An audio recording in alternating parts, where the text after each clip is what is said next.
ایک شخص نے اپنی زندگی کا 80 سال کی عمر میں تجزیہ کیا۔ اس نے سوچا، کیا میں اس سے بہتر زندگی گزار سکتا تھا جیسی میں نے گزاری، یا صرف ایسی ہی گزاری جا سکتی تھی جیسی میں نے گزاری ہے۔ جب اس نے تجزیہ مکمل کر لیا، اس کو وہ ساری اپرچونٹیز نظر آئیں، وہ سارے مواقع نظر آئے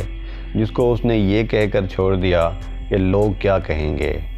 یا یہ سوچ کر چھوڑ دیا میں یہ نہیں کر سکتا، میں اس کیپیبل نہیں ہوں کہ یہ کام میں کر سکوں۔ اس جس چھوٹی سوچ کی وجہ سے اس نے زندگی میں سارے آنے والے مواقع چھوڑتا رہا۔ اس نے یہ نتیجہ نکالا، اگر میں اپنی زندگی میں یہ تہیہ کر لیتا یا یہ سوچ لیتا کہ میرا پوٹینشل،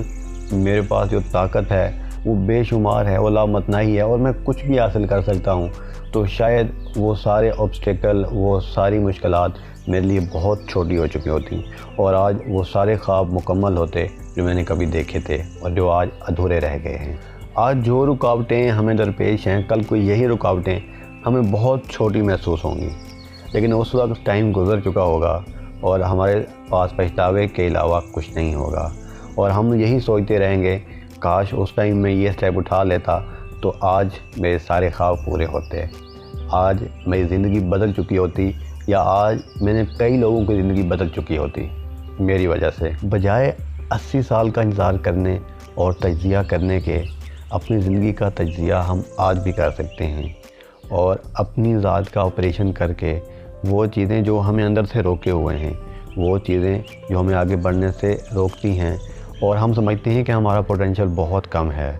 اپنی سوچ کو وسیع کر کے امپاسبل کو پاسبل بول کر ہم اپنی زندگی میں وہ ہر قدم اٹھا سکتے ہیں جس کا کل کو ہمیں پچھتاوا ہوگا۔ مجھے سمجھ نہیں آتی ہم کیوں ان اپرچونٹیز کو مس کر دیتے ہیں جو ہمارے آس پاس ہوتی ہیں اور جن کو ہم نظر انداز کر رہے ہوتے ہیں۔